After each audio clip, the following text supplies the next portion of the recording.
You've been told something about your 20s that feels comforting, almost generous, almost kind. And it sounds like this. Relax. You have time.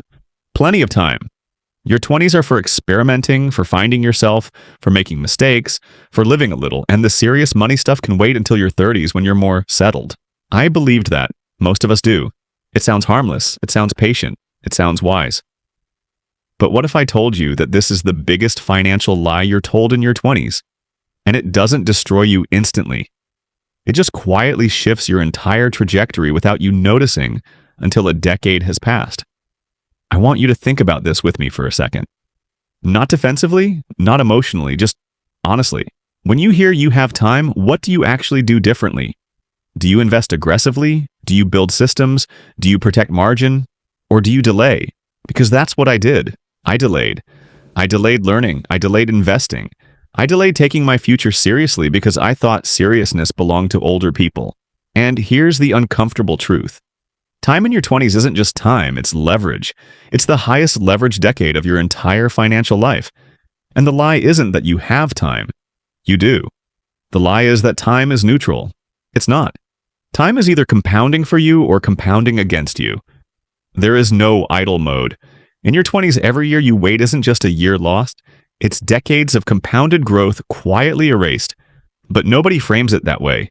Instead, they frame your 20s as financially optional.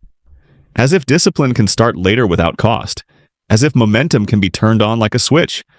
I remember being in my early 20s and thinking, once I earn more, I'll invest. Once I feel stable, I'll get serious. Once I figure things out, I'll optimize. And what that really meant was, I'll act later. But later has a cost. And it's invisible in the moment. That's what makes this lie so dangerous. It doesn't feel like sabotage. It feels like freedom. Your 20s are sold as freedom from responsibility. But real freedom is built through responsibility. And that inversion is what traps people. Let me ask you something. If you invested consistently from 22 instead of 32, do you think it matters? Most people underestimate it. They think it's marginal. It's not marginal. It's exponential. The difference isn't small, it's life-altering. But this isn't just about math. You already know compounding exists. This is about identity. In your 20s, you're forming the financial identity you'll carry for decades. Are you someone who builds systems or someone who reacts? Are you someone who allocates money with intention or someone who hopes future income fixes past habits? The lie of you have time subtly trains you to delay structure. And delaying structure means you build a lifestyle before you build assets. And once lifestyle expands, it doesn't shrink easily. That's the part nobody explains. Your 20s set your baseline, your spending baseline, your comfort baseline, your identity baseline. If your baseline becomes consumption, upgrades, normalization of small leaks, subscriptions, lifestyle creep, then when your income rises, those habits scale with it.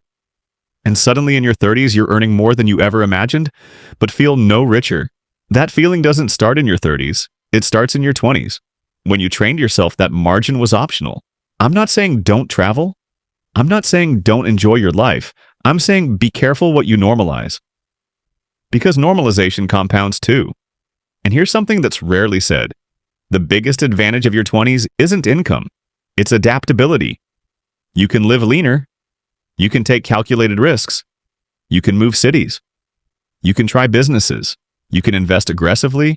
You can recover from mistakes. In your 40s, risk feels heavier because responsibilities are heavier. In your 20s, you have flexibility. And flexibility is financial oxygen. The lie tells you to use your flexibility for comfort. The truth is, you should use your flexibility for leverage. Most people in their 20s chase income first. But income without systems just increases volatility. The real move is building automatic structure early. Automatic investing. Automatic saving. Automatic investing in yourself. Because once automation exists, life can fluctuate without destroying progress. When I look back, the biggest shift wasn't when I earned more.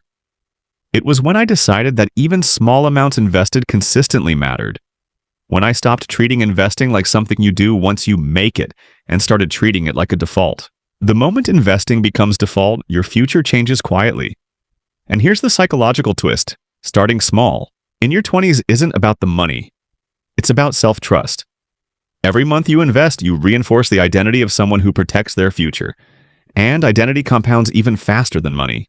The lie of you have time tells you that urgency is unnecessary. But urgency doesn't mean panic. It means awareness. There's a calm urgency that says, I don't need to be extreme, but I do need to be intentional. Think about two 25-year-olds. One invests modestly and builds systems. The other waits until 35 because they were figuring things out. By 35, the first person doesn't just have more money. They have confidence. They have predictability. They have optionality. They don't feel behind. The second person isn't doomed. But they feel compressed. They feel pressure. They feel like they need to accelerate. And acceleration under pressure often leads to riskier decisions. That emotional difference is huge. And it traces back to that one lie. You have time. Let me reframe it. You have time, but you don't have infinite compounding windows. You have time, but you don't have unlimited low responsibility years. You have time, but you don't have unlimited identity resets. The habits you cement in your 20s follow you. If you normalize debt as convenience, that follows you. If you normalize investing as default, that follows you. If you normalize living at 100% of income, that follows you. And when life inevitably becomes more complex, those habits either protect you or expose you. Here's something else nobody says clearly.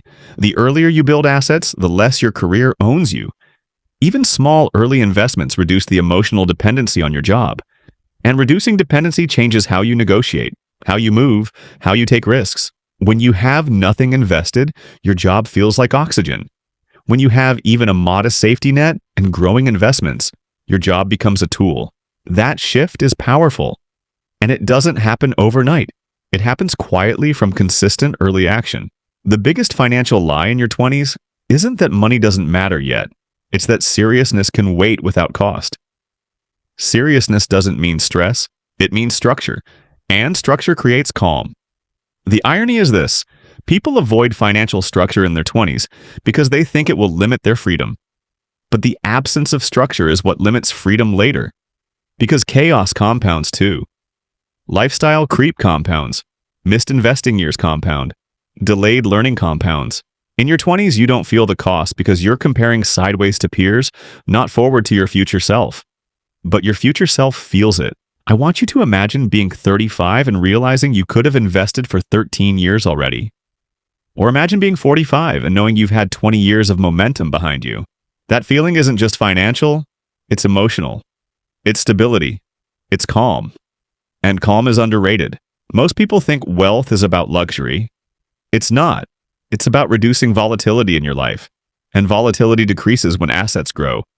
So what should your 20s actually be for? They should be for building the base, learning aggressively, investing consistently, even if it's small, avoiding high-interest debt like it's toxic, keeping lifestyle slightly below income, taking career risks that expand earning potential, and building optionality. Optionality is the real prize. When you build assets early, you buy options later. The option to pivot careers, the option to take a break, the option to invest in something bigger, the option to not panic when markets fall because you've seen cycles. But if you delay, you compress your options into a shorter time horizon, and compressed time creates anxiety. Here's the part that might feel uncomfortable. Some of your friends will look freer than you in your 20s if you build structure. They might travel more luxuriously, spend more casually, upgrade faster, and you might feel behind socially, but financial progress is often socially invisible early. It becomes visible later. The calm becomes visible, the confidence becomes visible, the flexibility becomes visible. And by then, the compounding gap is wide. The lie works because it feels compassionate. It feels like permission to breathe. But the truth is even more compassionate. The truth says you can enjoy your 20s and build your future simultaneously. It doesn't have to be extreme. You don't need to optimize every dollar. You just need to start. Start investing, start learning about assets, start building margin, start treating your future self like someone you respect. Because the biggest shift isn't financial, it's psychological.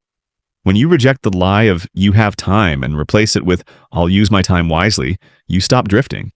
And drifting is expensive, not in 1 year, in 10. I don't want you to leave your 20s with regret. I want you to leave with momentum. Momentum changes everything. When you enter your 30s with momentum, you feel ahead, not behind. You feel stable, not scrambling. You feel intentional, not reactive. And that's the hidden gift of taking your 20s seriously. Not in a stressed way, in a structured way. So here's what I would tell my younger self. Don't wait to feel ready. Don't wait to earn more. Don't wait to be settled. Build the base now, even if it's imperfect, even if it's small. Because small and early beats big and late almost every time. The biggest financial lie you're told in your 20s is that you can delay seriousness without consequence. You can't. But the good news is you don't need to be perfect. You just need to begin. And once you begin, time stops being neutral. It starts working for you. And that is when your 20s become powerful instead of expensive. There's another layer to this lie that nobody really talks about, and it's this. Your 20s don't just determine your net worth, they determine your tolerance for stress. When you build nothing early, you unknowingly train yourself to live in financial fragility. You normalize the feeling of checking your account before making basic decisions. You normalize waiting for payday. You normalize small spikes of anxiety around bills. And because everyone around you is doing the same thing, it feels standard. But what you normalize in your 20s becomes your emotional baseline in your 30s. And emotional baselines are very hard to rewrite. When I talk about building early, I'm not just talking about money sitting in an index fund. I'm talking about removing background stress before it becomes part of your personality. The earlier you build margin, the earlier your nervous system learns what stability feels like. And once you felt stability, you don't want to go back. Here's something else I wish someone explained clearly. Compounding is not just financial. Delayed discipline compounds. If you tell yourself in your 20s, I'll start later, you reinforce a pattern of postponement. You build a habit of deferring responsibility. And that habit shows up everywhere. Health, career moves, skill building, relationships. The story becomes, I'll get serious when it matters. But it already matters. Every decade builds on the previous one. Your 30s are built on your 20s. Your 40s are built on your 30s. There is no reset button where everything starts fresh. There's only momentum, positive or negative. I want you to imagine two timelines again, but this time not financially. Timeline 1, you start small at 23. You automate $200 a week into investments. You learn about markets. You read books. You think long term. You live slightly below your means. Nothing dramatic, just consistent. Timeline 2, you wait. You focus on lifestyle. You upgrade when income rises. You treat investing as something you'll get to when you're ahead. Fast forward 10 years. In timeline 1, you've built not only assets, but literacy. Market dips don't scare you because you've experienced them. Volatility feels normal. In timeline 2, you're just starting, and every downturn feels catastrophic. That difference in emotional reaction is massive. The first person sees downturns as discounts. The second sees them as threats. Same market, different identity, built years earlier. And that identity shift changes behavior in ways that are invisible at first. If you're calm during downturns, you keep investing. If you're anxious, you hesitate. Hesitation is expensive. The earlier you expose yourself to markets, the earlier you develop resilience. And resilience is wealth. Not just the kind measured in dollars, but the kind measured in composure. There's also a social element to this lie that's subtle. In your 20s, the culture around you is consumption heavy. Social media amplifies it. Trips, restaurants, cars. You're young, enjoy it. And enjoying life is important. But here's the catch. Most of what looks like enjoyment is financed by fragility. It's financed by zero margin. It's financed by no buffer. And because everyone shares the highlight reel, you don't see the underlying instability. So you feel pressure to match a lifestyle that isn't actually sustainable. That pressure leads to small financial compromises. A little more spending, a little more normalization of debt, a little less investing. And those small compromises feel harmless individually. But they stack. Nobody goes broke from one bad decision in their 20s. They drift. Drift is the real risk, not disaster. Drift. Small daily choices that push compounding slightly off course. And drift feels invisible because the consequences don't show up immediately. You can drift for years without feeling pain. But then one day you look up and realize you're 10 years older and financially unchanged. That realization is heavy. The biggest lie you're told isn't loud. It doesn't scream at you. It whispers. It says, slow down, relax. You're young. And again, there's truth inside it. You should enjoy your youth. You should explore. You should make memories. But exploration without structure leads to instability. Exploration with structure leads to growth. The difference is intention. Another piece people overlook is income trajectory. Your 20s are when your earning potential is still elastic. You can take risks that might double your income because you don't have dependents. You can move cities for opportunity. You can start side projects. You can learn skills aggressively. That elasticity shrinks over time as responsibilities increase. So when you delay in your 20s, you're not just delaying investing, you're delaying skill compounding. And skill compounding is powerful. If you aggressively build high-value skills at 24, by 34, you're not entry-level anymore, you're advanced.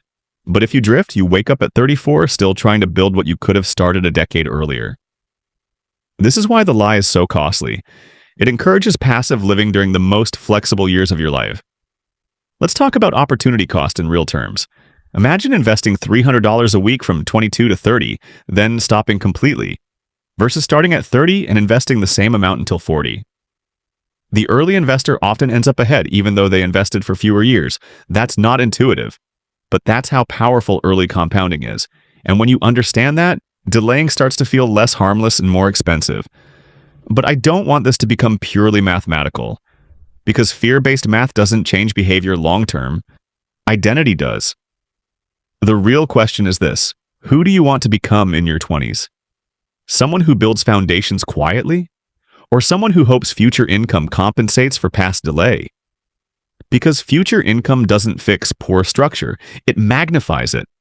If you can't manage $60,000 well, $120,000 won't suddenly make you disciplined. It will just make your lifestyle more expensive. And here's the ironic part: building structure in your 20s actually makes you more relaxed. When you know investments are automatic, savings are growing, and expenses are controlled, you enjoy your spending more. You don't feel guilty. You don't second guess. Because you know the base is handled. That's the paradox. Structure creates emotional freedom.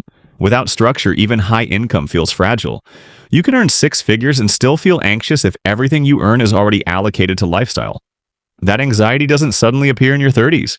It begins in your 20s when you trained yourself to operate without margin.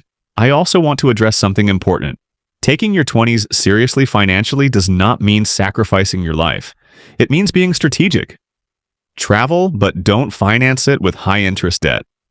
Enjoy dinners, but not at the cost of investing nothing. Upgrade your lifestyle gradually, not instantly with every raise. Keep fixed costs low for as long as possible. Fixed costs are anchors. The higher they rise early, the harder it is to maneuver later. There's power in keeping your baseline modest while your income grows.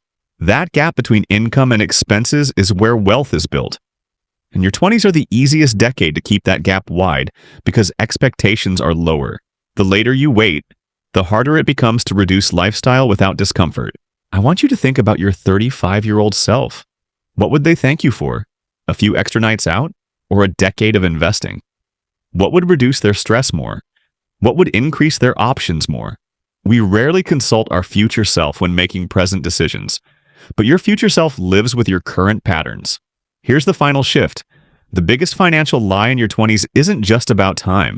It's about sequencing. You're told to build lifestyle first and assets later.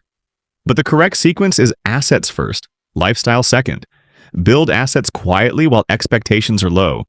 Then let lifestyle rise sustainably as assets grow. Reverse that order, and you spend decades catching up. If you're in your 20s right now, this isn't a warning, it's an opportunity. You are in the most powerful compounding window you will ever have. You can change your trajectory dramatically with small, consistent actions. You don't need to be perfect. You don't need to be extreme. You just need to respect the leverage of this decade. And if you're already past your 20s, this still matters. Because the lesson is universal. Don't delay. Structure, don't drift. Don't normalize fragility. Start where you are. The earlier the better, but the second best time is now. Time is not neutral. It is either building for you or against you. In your 20s, that truth is amplified. The lie tells you to relax completely. The truth tells you to relax responsibly. There's a difference. And that difference over 10 or 20 years becomes enormous. So don't waste your most flexible decade believing seriousness can wait. It doesn't need to be heavy. It just needs to be intentional. Build the base. Protect your margin. Invest early. Develop skills. Keep lifestyle in check. And let compounding do what it's designed to do. Because one day you'll wake up in your 30s or 40s and feel either compressed or calm. And that feeling won't be random. It will be the accumulated result of what you chose to believe in your 20s.